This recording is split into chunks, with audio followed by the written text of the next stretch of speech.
Let's continue in our study in Matthew, and we're going to look at the third temptation today.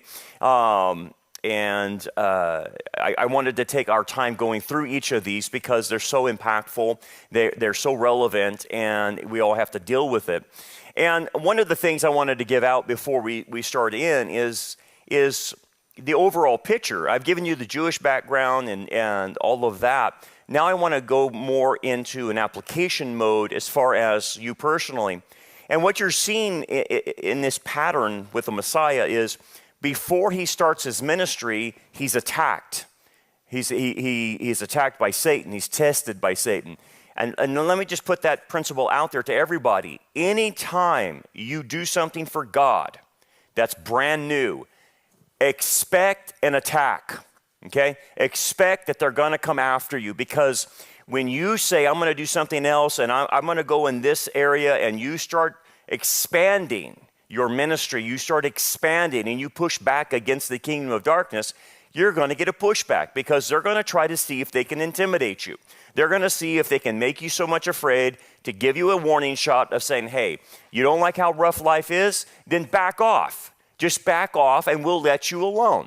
But your job and my job is to follow exactly what the Lord said, or what he does, is that he just pushes on through. He doesn't allow Satan to hinder him. Yes, there will be hindrances, but if God's will is for you to do something, you will be able to push through. You just have to put your head down and trust God. And I know it's tough. It's really rough, because everybody I tell this to, and then it happens to them, they're freaked out. And it's like, yeah, I told you this would happen. When you venture out, you're going to get attacked. And you have to just get used to it. This is part of the game. It's a war, and they're trying to stop you. Satan has no problem with you and leaving you alone if you just sit there, sit on your blessed assurance, and never do a single thing but go to church. If that's what you do, and you don't push against the culture, he will leave you alone. You'll think you're blessed of God, #blessed, and you think, oh, this is wonderful. And you're not doing a single thing to thwart the kingdom of darkness. Of course he'll leave you alone. So my admonition to all of you, and I've talked to many of you sitting in this room, you have all told me you did something and they pushed hard, didn't they? And they pushed hard, and here's the thing. Do not think it'll be a frontal attack on you. It'll come from your 6 o'clock point from behind you. It'll come, and they will attack your weakest link in your family and use the weakest link against you. That's how they work. They do it to me, they do it to you. It's the same pattern. They take the weakest link. So think about this. Who in your family is the weakest link? That person will be used against you. Maybe it's your mother-in-law. Maybe it's your brother. Maybe it's one of your siblings. Maybe it's one of your adult kids. I don't know. It'll be one of them who are not spiritually in tune with the Lord that he will use against you. And you're like, I don't understand what's happening. Just take a step back and realize, oh, he's using them against me. Right. That's what's happening. So I want you to recognize that as an overall picture in the area of testing. So for instance, I got some stories here I want to show you of like when you start testing the waters and pushing back on evil, you get a pushback. So girl athlete loses medal for refusing to stand with trans male on podium. Good for her. I'm glad. Good for her. She's not going to pretend, that this guy is a gal and that he won over them. That's ridiculous, right? Or how about this? Legacy media won't touch these explosive mRNA vaccine study findings. So Swiss study concluded that COVID-19 boosters may not offer clear short-term benefits in a post-pandemic setting and may even increase short-term illness risk. Yeah, I'm sure that it does. Further warned that routinely boosting young to middle-aged healthy individuals may not meet basic risk-benefit thresholds. Yeah, we knew that 5 years ago. Now they're barely coming to fruition of this. But notice the media doesn't admit like they were complicit in this. They just won't even talk about it. In fact, some of them even double down. And it's like, yeah, you push back against evil. That was very evil, what they did. And you push back against it, and they're silent. They won't do anything. Or how about this? Trump's pushing back on this lawlessness in Washington, D.C. Have you been watching these crazy cities, defund the police, which was insane. Take away the police, and what do you think your crime's what's going to happen there? Well, Washington D.C. is out of its mind criminal, because they did that, defund the police. So Trump has to call in help to stop all of this and try to get some law and order. And of course, he gets a pushback from the media. Oh, this is a fascist doing. And it's like, fascists? We just want some control. We just want people to stop criminalizing others and this turning into a dystopia. But again, you push back. That's what happens. How about this one? So Trump goes and meets with Putin, try to get some reconciliation that's going on between Russia and the Ukraine. You've been following this, and it's like anything that Trump does, they have to turn it negative. Well, he's a Russian asset. What? I thought we already got past this Russian collusion stuff, but even Bill Maher said in this article. Bill Maher's a leftist, by the way, says it's a zombie lie that Trump's pro-Putin. Trump bombed Putin's ally in Iran. So here's Bill Maher trying to correct the left, and they won't even accept it. But what is my point? Trump tries to do something positive of trying to stop a war, and all they do is turn it negative. That's the same thing that's going to happen to you. You try to do something positive for God, and all of a sudden someone will twist it and make it negative. And you have to be able to push through that. I appreciate what Costco's doing. Costco won't sell abortion pill. Thank you very much, Costco. I will now shop over there, thank God. Costco's going to get a pushback, but good for them. They're willing to take it on the chin. If they lose some pro-abortionists, good for them, but they're doing the right thing, and that it will cost them, no doubt about that. But this is the more troubling thing I've seen this week is the NFL continues to put these transgender, I don't know what you want to call them, cheerleaders now in the NFL, and it intensifies, and people are actually getting pushed back on this. But again, when you push back against the NFL, you're called a transphobe, you're homophobic, or whatever. Would you like this guy to be your cheerleader if you go to an NFL game? Do I want to see that? No, I do not want to see that. That's ridiculous. But the NFL, for some reason, thinks this is what fans want. It's not what I want. It's not what mainstream wants. Oh, so if it's not what fans want, then what do you think the agenda for the NFL is? To push a woke agenda. That's what Goodell is doing. And again, the fans push back on that, and the NFL just turns a blind eye. So it's just part of this war that we're in. And expect it, right? You're going to be called homophobic, transphobic. Don't you appreciate this guy's freedom of cheerleading or whatever? Who knows? Whatever they're going to say. Anyway, so you're going to get a pushback. But here's the thing. What Messiah is, he represents all of us in the fact that we do not have a high priest that cannot sympathize with us, and according to Hebrews 4:15, but at all points were tempted as we are, yet without sin. And all the points is the three categories that I'm mentioning. It's not that Messiah has the same temptations that you and I, because he has no sin nature. But he is tempted in all three areas of the lust of the flesh, the lust of the eyes, the pride of life. And his was a temptation to do a good thing at the wrong time. For us, it's to incite our sin nature to do an illicit thing always at the wrong time. So that's where we have at least our high priest that can sympathize with us and knows what the pain is of going through trials and testing and temptations. Okay, one thing I want to point out that I mentioned on Wednesday night, so it bears repeating since we're looking at the three areas. These three areas, lust of the flesh, lust of the eyes, pride of life, are all found in Genesis. So therefore, they're a universal principle. And again, like I've said, Adam's being contrasted with Messiah. Messiah is prevailing. But I want to point out something a little bit different that Messiah, like I said, he's tested in all points, but we have a different issue because of our sin nature. And there's a tandem that goes along with it that I want to point out that we don't see with the Messiah, but we do see with Adam and Eve. And this is important. And I want to camp out on this just a little bit before I get to the third temptation. This is Genesis 3, verse 6. So when the woman saw that the tree was good for food, that's the lust of the flesh, and it was pleasant to the eyes, lust of the eyes, and a tree desirable to make one wise, pride of life, she took the fruit and ate. She also gave it to her husband with her, and he ate. Do you see the problem with that? Do you notice that Adam doesn't protest eating the fruit? He doesn't do anything. She took the fruit, she ate, and she gave it to him, and he just eats. There's no questions asked. He just eats what she gives him. And you're like, what's happening here? There's a fundamental problem here. And this is even with two humans that don't have a sin nature yet. And so it seems to be a weakness of ours that we need to understand. I want you to see then the pattern of temptation that emerges that affects men and women as companions. And this is important.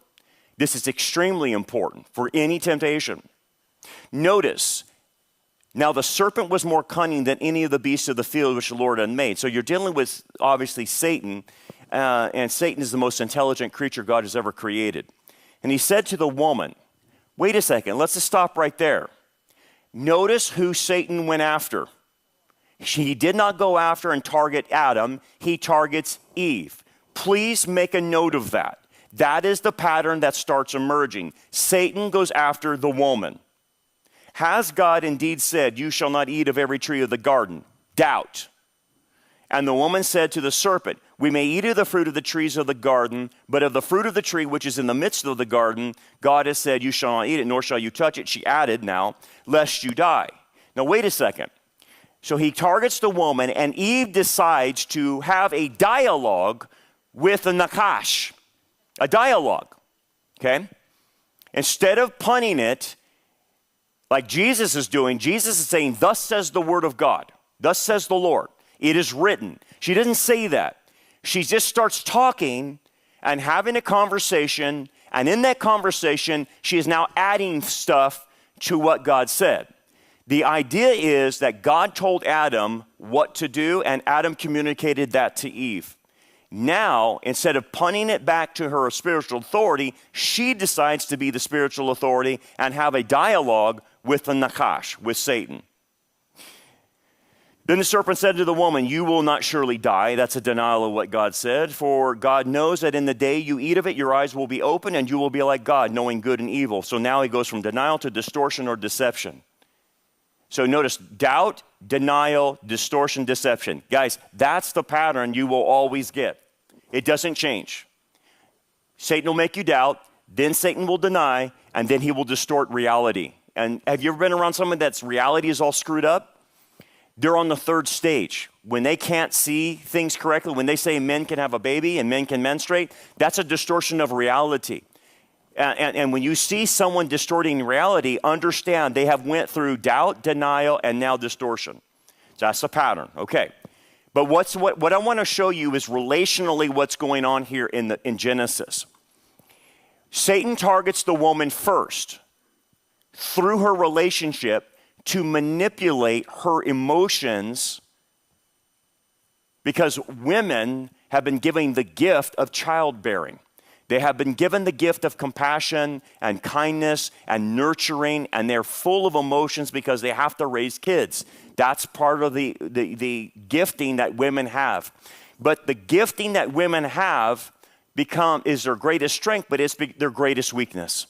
Just like the males, our greatest strength is to be analytical about things, but then that becomes our greatest weakness as well, because we have no emotions and we're cold. So our greatest strengths become our greatest weaknesses, so Satan capitalizes on that.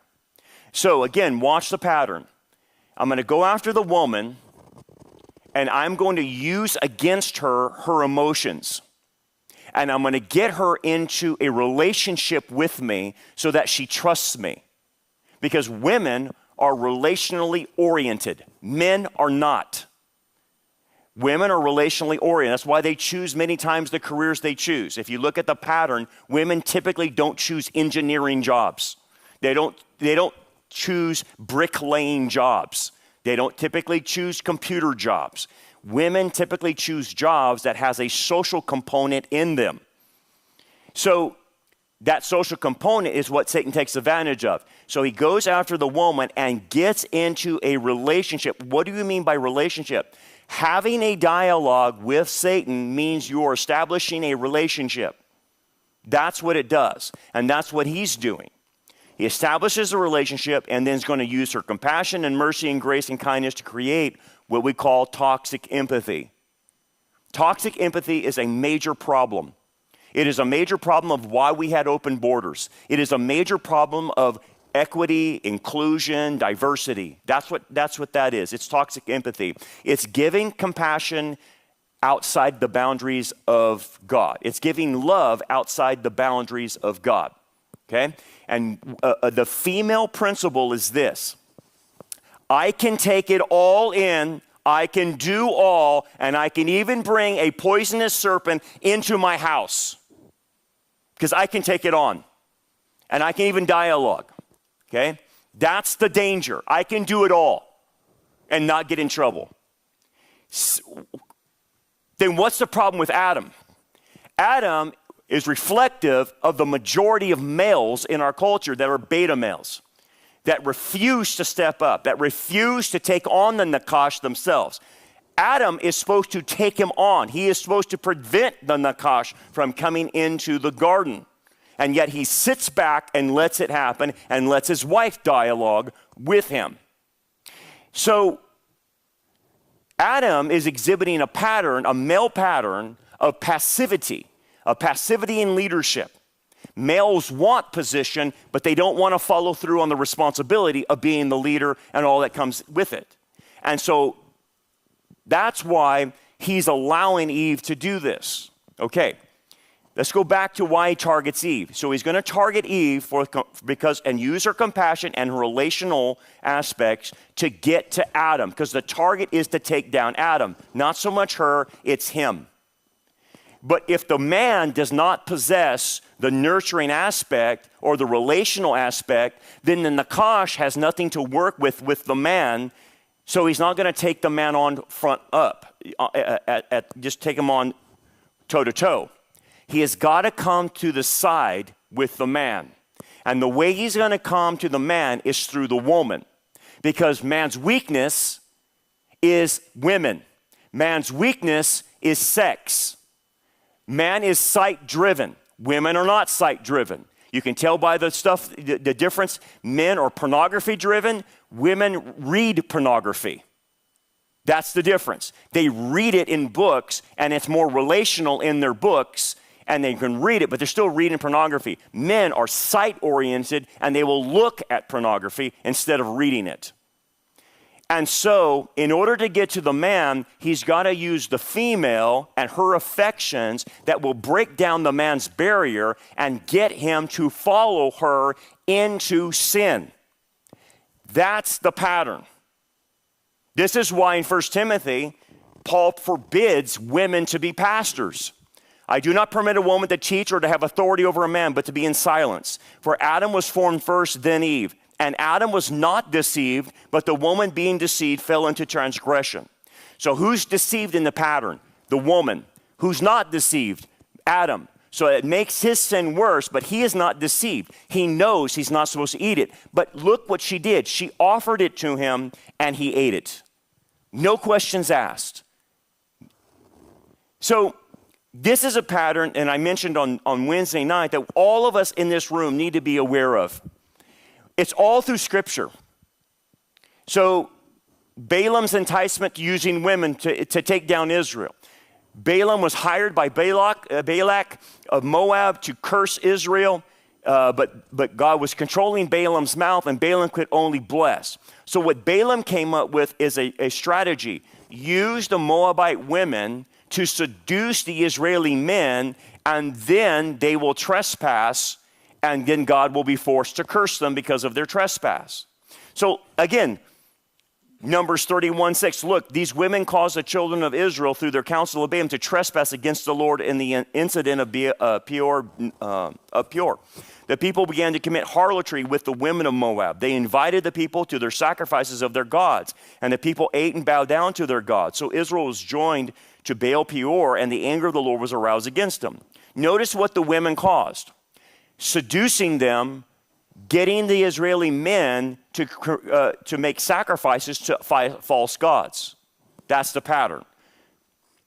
Again, Church of Pergamos in Revelation 2:14, they were holding to the doctrine of Balaam, who taught Balak to put a stumbling block before the children of God to eat things sacrificed to idols, commit sexual immorality. It was not only happening in Israel, it was happening in the early church as well.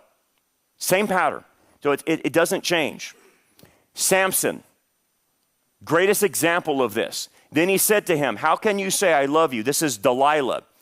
When your heart is not with me, you have mocked me these 3 times, and have not told me where your great strength lies. And it came to pass when she pestered him daily with her words and pressed him so that his soul was vexed to death, that he told her all his heart and said to her, no razor has ever come upon my head, for I have been a Nazarite to God from my mother's womb. If I am shaven, then my strength will leave me, and I shall become weak and be like any other man. What broke the most strongest man down? Delilah. Same pattern. King Solomon, what broke him down? But King Solomon loved many foreign women, as well as the daughter of Pharaoh, women of the Moabites, Ammonites, Edomites, Sidonians, and Hittites, from the nations of whom the Lord had delivered to the children of Israel. You shall not intermarry with them, nor they with you. Surely they will turn away your hearts after their gods. Solomon clung to these in love, and he had 700 wives, princesses, and 300 concubines. Holy smokes. Holy smokes. I don't know how he handled that. And his wives, but what was the result? The result was his wives turned away his heart. For it was so when Solomon was old that his wives turned his heart after other gods, and his heart was not loyal to the Lord his God. How are you going to get to Solomon? Go through his wives. Same pattern, right? Revelation 2:20. Because you allow that woman Jezebel, who calls herself a prophetess, to teach and seduce my servants to commit immorality and to eat things sacrificed to idols. There was a woman in that church, Jezebel, this is the church of Thyatira, and they were allowing her to do this. A woman was bucking the authority, coming in and teaching them to worship idols and sexual immorality. So again, what am I trying to show you? Satan is going to take down men who are passive and allow their wives or spouses or girlfriends or fiancés to manipulate them. Okay? That's how the pattern is. And women, you are the target. You are the first target to go after.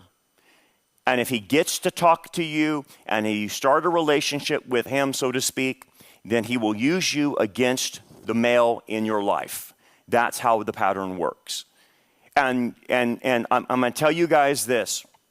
Guys, you need to get your sexual control under wraps. Because if you don't, that is where you're going to be manipulated every time. That's what happens. Women, you need to not use sex as a tool to manipulate your husband. If you're using that, you're out of line. So it goes both ways. It's a two-way street. And it starts with an Eve syndrome and an Adam syndrome, and it coalesces in someone being manipulated, and you saw all what happens. The man then goes right into idolatry, starts worshiping foreign gods, or worshiping something else, or whatever it is. Guys, I'm going to tell you something. Of all the people that have left our church that get ticked off about me, or they get ticked off about our church, or get ticked off about something we say, you know who the first ones offended is? It's their wives. It's their wives won't tolerate me. Their wives won't tolerate the truth, and they get offended. They don't like what I say, and so they badger their husband. We got to get out of here. We got to get out of here. We got to get out. And the husband doesn't want to leave. And finally, she badgers enough. And who knows what's going on behind closed doors if she's holding off sex to him. She badgers him enough to where they finally leave, and it's her decision, not his.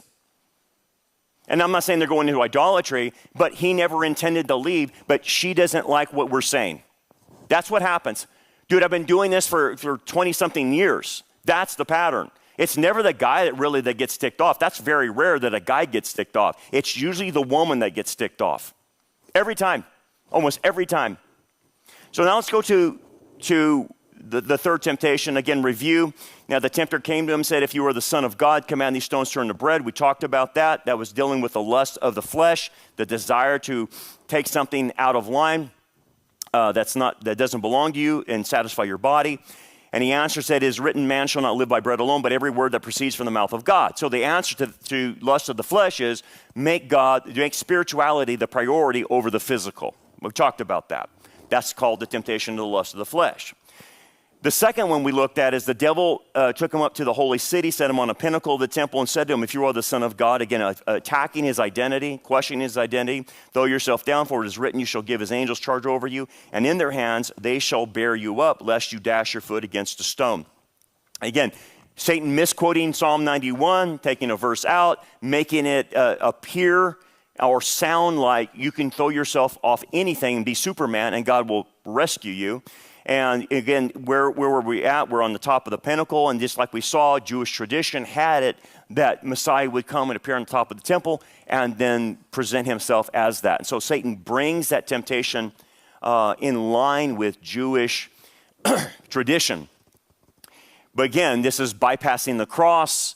This is them hailing the Messiah before his work on the cross and the resurrection has even happened. So Messiah wants to be accepted by Israel, but not in a reckless way and out of God's timing like this.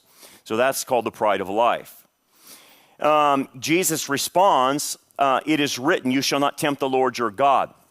That's out of Deuteronomy 6. And again, what we learned was when we desire to make a name for ourselves, we will do things beyond our capabilities. We will go beyond our boundaries. And what happens is we go beyond our boundaries to make a name for ourselves, and then we think that God will rescue us from being stupid and making stupid decisions because we've overextended. People who overextend, it's because of the pride of life. They are trying to make a name for themselves. That's politicians. All politicians do is try to make a name for themselves. That's what it's about. But we also can get in that trap as well. Why?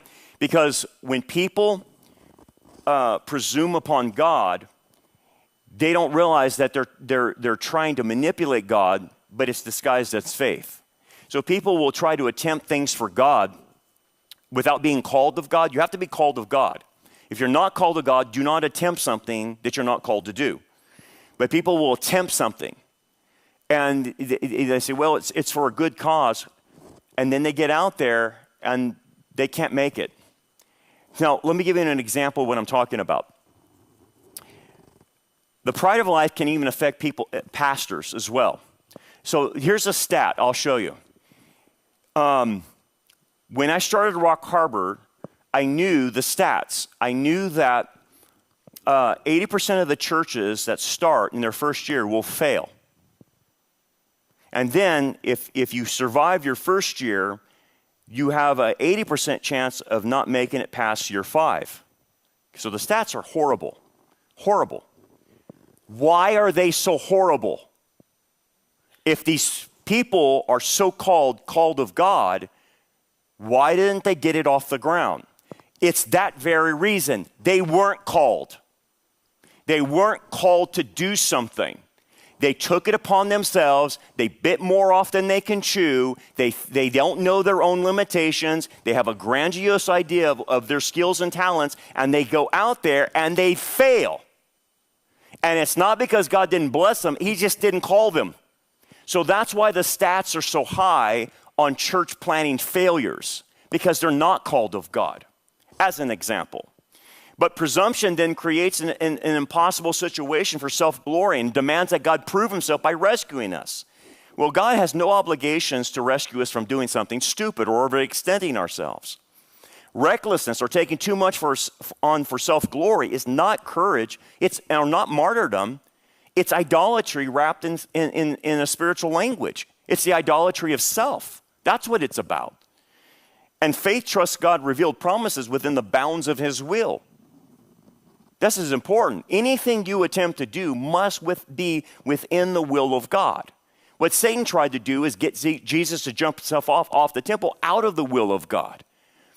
And lastly, if you filter your decisions through, am I doing this for God's glory or am I doing it for mine? That really helps us get back to where we need to be. Because, man, if you're honest with yourself, that will stop a lot of stuff right there. Now let's go to the last one, okay? It's where I want to focus in on today. Guys, my clock is not running, so can you put it at 32 minutes?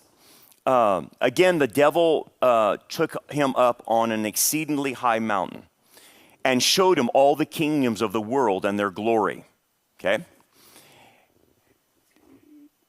So the devil's going to take him up for this temptation, and this is important for us to understand the kingdom of darkness versus God's kingdom. And so this is where I want to camp on. In Luke 4, it says this, and the devil said to him, all this authority I will give to you and their glory, for this has been delivered to me. Interesting, it has been delivered to Satan. From who?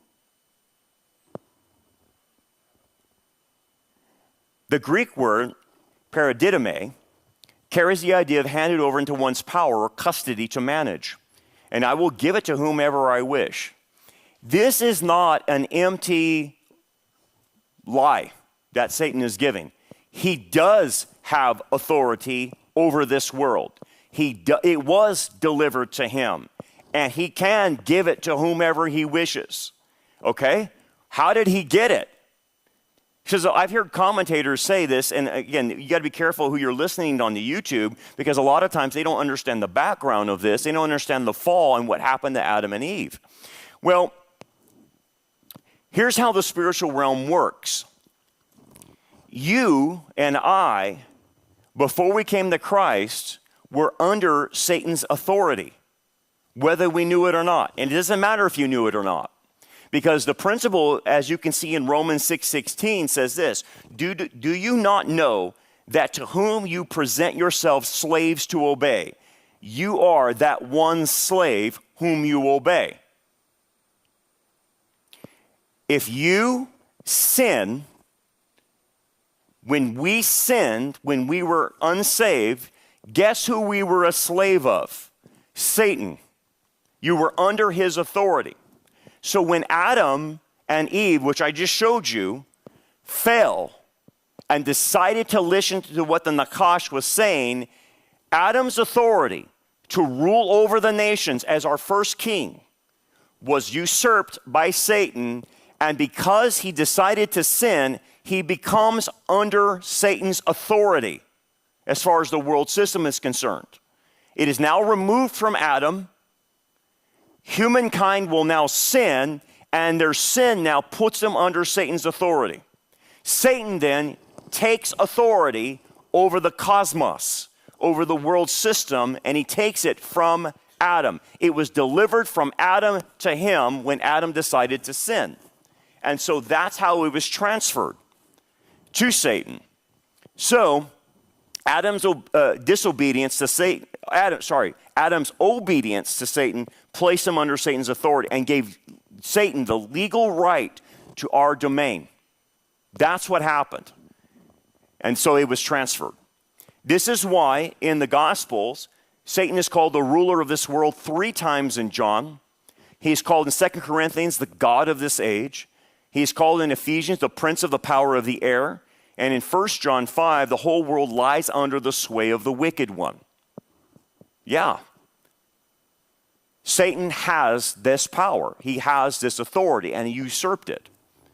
So he says, and he said to him, all these things I will give you if you will fall down and worship me.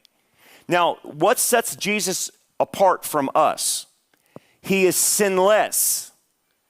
And what the temptations are proving is that he cannot sin. Hence, Jesus will always obey the Father, which means he's under the authority of the Father and of the Father's kingdom.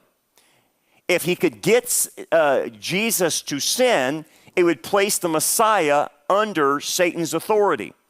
That's what's happening here. And so that's why he's saying, I will give it if you fall down and worship me. Look, just give me the authority. Give it to me. That's what's happening here. So it's called the temptation of the lust of the eyes. And you can see this in Genesis 3, that the fruit was pleasant to the eyes. It's something that we want, we see, and we covet. So the basis of it is coveting. Okay? Thou shalt not covet. thou shalt not covet on the 10 commandments, notice that it's at it's the 10th commandment, but it's the foundational commandment for the horizontal commandments. It's at that position because all the horizontal commandments are built on coveting. When someone commits adultery, they covet. When someone commits murder, they covet that life and want to take that life. When someone steals, they first coveted to want it. So coveting is the basis for all of this. And so the temptation is to covet is the lust of the eyes. I see something and I want it. I see something that's out of my desire or I shouldn't desire, but I still want it. In Jesus' case, it's not an illicit desire, it is a good desire. Jesus desires to rule over the nations. That is a good desire for him. But what Satan is doing, I will give them to you now as long as you come under my authority, and you won't have to go to the cross to get that. That's what he's trying to do, is short circuit the whole redemption plan. But think about this. If he doesn't go to the cross, Jesus will really have no one to rule over because there's no followers of him. No one will be saved. It's all predicated on him saving us so that the kingdom will be built with us, not the followers of Satan. So you're not going to build a kingdom with followers of Satan. That's ridiculous. So Satan doesn't sometimes think through all things when he tempts it. But anyway, Jesus is not going to go for it, obviously. He denies it.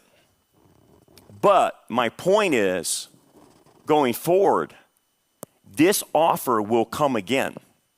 And it will come to a man in the future. And Satan will offer the kingdoms to this particular man. Do you know who this man is? Yeah, it's the Antichrist. He will give the offer, and this man will take it. Notice in Revelation 13, 4 through 6. So they worship the dragon, being Satan, and who what? Who gave authority to who? The beast, the Antichrist. There's a transfer of authority. Remember what he said to Jesus? I'll give you these kingdoms if you worship me. He has told the Antichrist, if you worship me and follow me, I will give you the authority. There it is in Revelation 13. And they worship the Antichrist, saying, who is like unto the beast? Who is able to make war with him? And he was given a mouth speaking great things and blasphemies, and he was given authority to continue for 42 months, the last half of the tribulation. Then he opened his mouth in blasphemy against God, and to blaspheme his name, his tabernacle, and those who dwell in heaven. Notice in verse 7, and what? Authority was given him over every tribe, tongue, and nation. Who gave him that authority? Satan. It's right there in the passage. It's not God, it's Satan give him that authority. Over who? All people who dwell on the earth will worship him, whose names have not been written in the book of life of the Lamb, slain from the foundation of the world. There is where eventually that will happen. And things are coalescing to get to that point, obviously, where the whole world will be handed over to him by Satan. Now, let me add one more thing.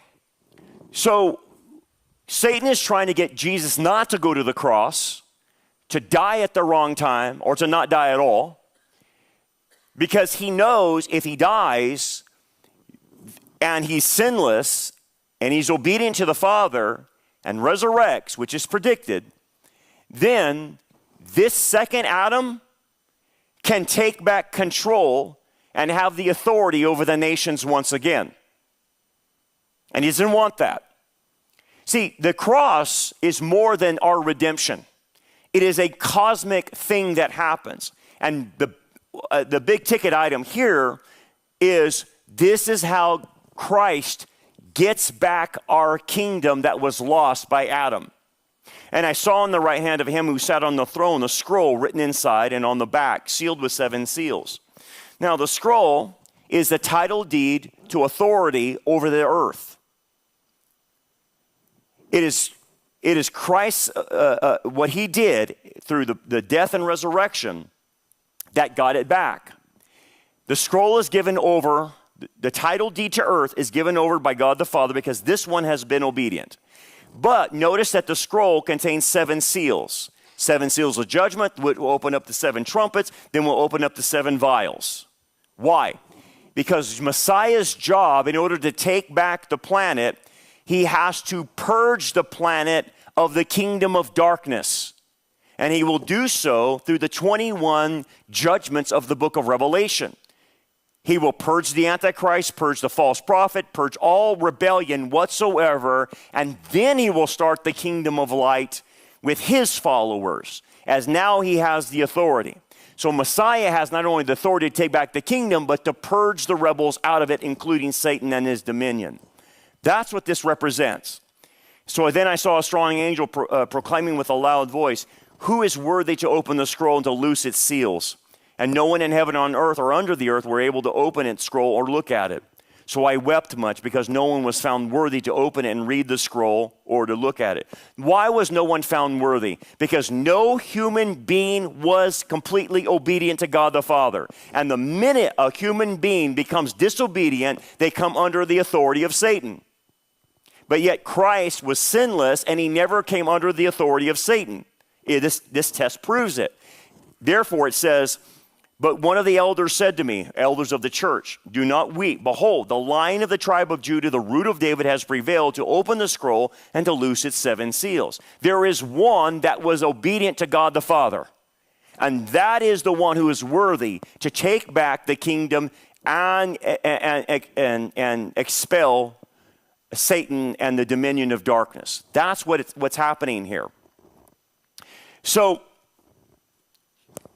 other passages weigh in on this. Colossians 2:15, having disarmed, or basically the idea in the Greek is to strip them of their clothes, which you would do to kings that you conquered. You strip them of their clothes and you chain them up to your chariot and you display them naked in front of them. That's what's happening here, having disarmed or disrobed them, which is taken away their authority. Principalities and powers. He had made a public spectacle of them, triumphing over them in it. So the idea is humanity's sin that was a legal leverage that Satan had that kept us enslaved. We were under his authority. So when Jesus dies for us and you believe in him, that leverage of Satan's ownership over you and me is now over. We were no longer under that leverage. We're no longer under his authority. And this is a legal thing spiritually. This is important for us to understand. Satan has no claim on you anymore. He cannot continue to bombard you and make you a slave to sin unless you allow him. And if you allow him, you are putting yourself back under his authority. That's how it works legally. Acts 2:24, whom God raised up, having loosed the pains of death, because it was not possible that he should be held by it. Death was the final weapon he had over us. And he used it and manipulated it to his advantage. Because if you do not know God and you're not saved, death is your last enemy that you will face. And it will take you to an eternity without God. So Satan used death as a manipulative tool, a fear tactic over us. But now that we're believers in Messiah and we're under his authority, not Satan's authority, Satan cannot use the fear of death over us anymore. What does that mean? Well, this is Hebrews 2:14. Satan can't touch you and kill you. When you were an unbeliever, you were fair game to Satan. If he wanted to kill you, he could have killed you. You were under his authority, and he had every right to kill you if he wanted to kill you. And he does quite frequently to many unbelievers. But once you come under the authority of the Messiah, you are now protected from Satan killing you. And all you have to do is read Hebrews 2:14, and it talks about that. He can't kill you. So who controls your death? Jesus. I was dead, and behold, I am alive again. And I hold the keys of death and Hades. He holds the keys. He has the authority now. And the timing of your death or the rapture or whatever is according to the Messiah, not Satan. So everything has changed now. And notice you've been taken out of that kingdom. For whatever is born of God overcomes the world. What does it mean, overcome the world? The cosmos, the satanic system that's under Satan's control. And this is the victory that has overcome the world, our faith. How did you escape? Faith in the Messiah. And the whole world, the cosmos, lies under the sway of the wicked one. So this is why we're fighting AB 495. This is why we're fighting all these issues in the world, because the world's controlled by the satanic system. But here's the thing, you're no longer part of it. You've been removed. You're out of it now. Look at Ephesians 2:1. And you were made alive, who were dead in trespasses and sin, in which you once walked according to what? The course of this world, the satanic world, according to the prince of the power of the air, the spirit who now works in the sons of disobedience, among whom also we all once conducted ourselves in the lust of the flesh, fulfilling the desires of the flesh and of the mind, and were by nature children of wrath, just as the others. You're no longer that person anymore under wrath. You're no longer walking according to the prince of the power of the air. You're under the authority of the Messiah. And hence, you have the ability now to choose to obey him or not, to fall under Jesus' authority or fall under Satan's authority. You don't have to go back to that system, but you have a choice now as a believer. And that's what this whole thing is about, authority. It's about authority. Then Jesus said to him, "Away with you, Satan, for it is written, you shall worship the Lord your God, and him only you shall serve." So the idea of covetousness is to know what is acceptable by God for you and me. And if we put worship of God first in our lives, we put him on the throne, and he's our proper desire, then it dissipates wanting other things. Because when we want other things, it turns into idols. Covetousness turns things into idols. We want it so bad, we have to get it, and it turns into an idol. And so the counteracting to that, the antidote to that is worship God alone. Okay, we'll get to some application. Then the devil left him, and behold, angels came and ministered to him after it was all over. Here's the thing that you have to understand, that once you go through a test, you will be ministered to by God. He will kind of do a refreshing of you after you've went through the ringer, get you back on your feet, get you stabilized again, and ready for the next battle. That's how it works. So you go through the ringer, you get restabilized, and then you get ready for the next fight. And obviously, Satan will continue to tempt him all the way through his ministry. But again, why do people get into covetousness? Why do they get into idols? Why do they want stuff that's illicit to them? Because here's the thing. Idols always give us something back. That's the issue. When these people in the Old Testament, you see, they worship, these idols, it's not that they were worshiping stones or pieces of wood. They weren't stupid. They were very sophisticated. The idols just represented a medium in which they could call upon the deity or call upon the spirit to inhabit the idol.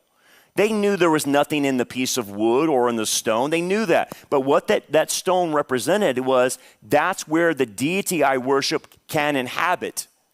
That's where I can make my call to him and ask for things.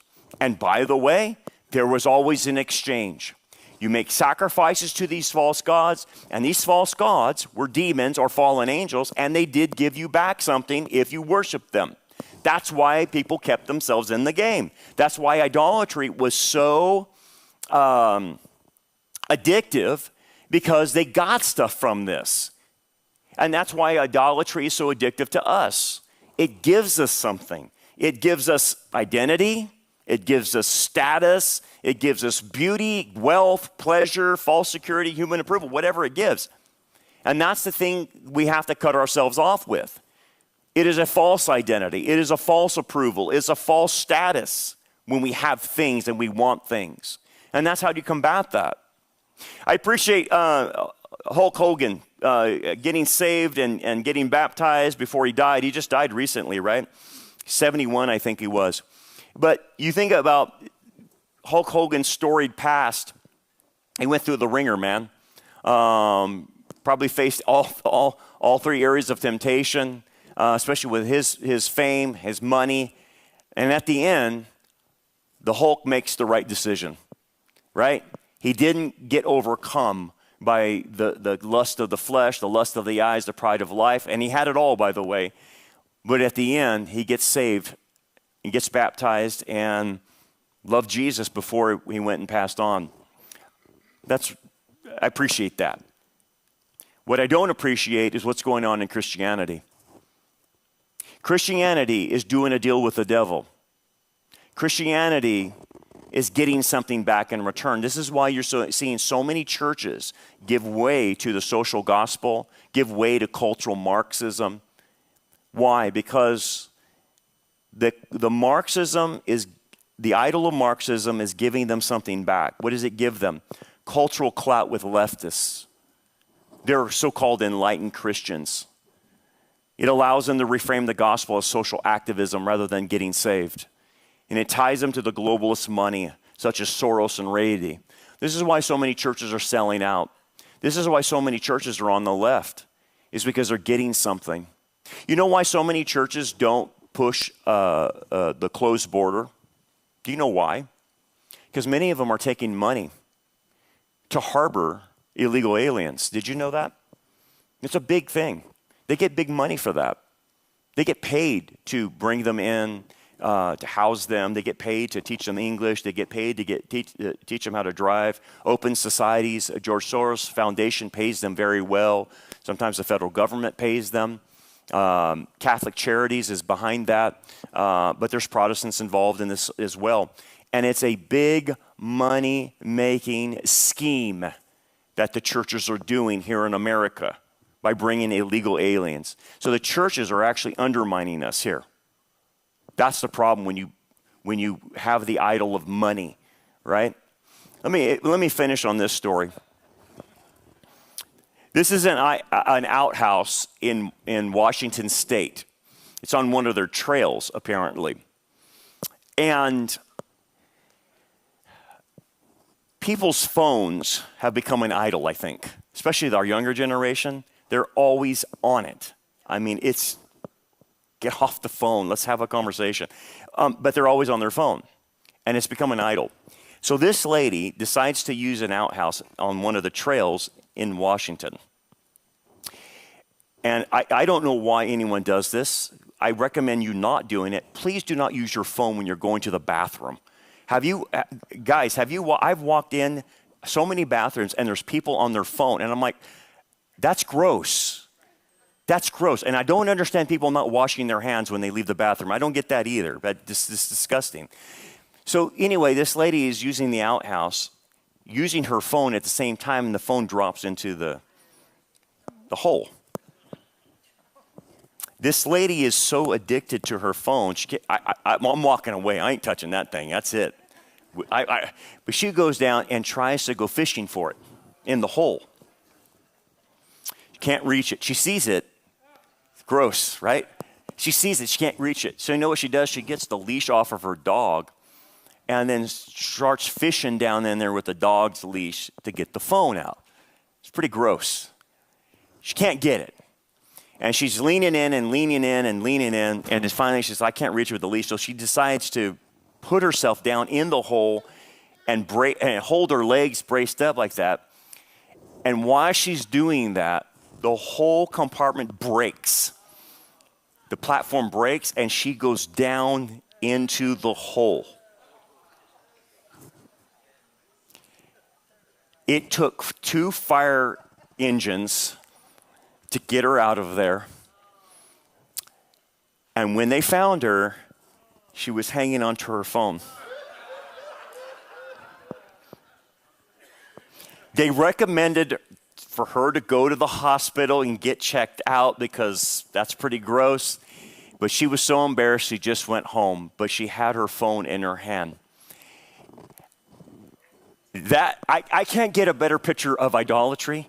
I can't get a better picture of covetousness. If you're willing to go into the toilet, into an outhouse, that's an idol.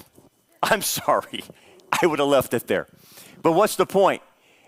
It may not be as gross as people imagine, just like that. But when we go after idols, spiritually, it is gross.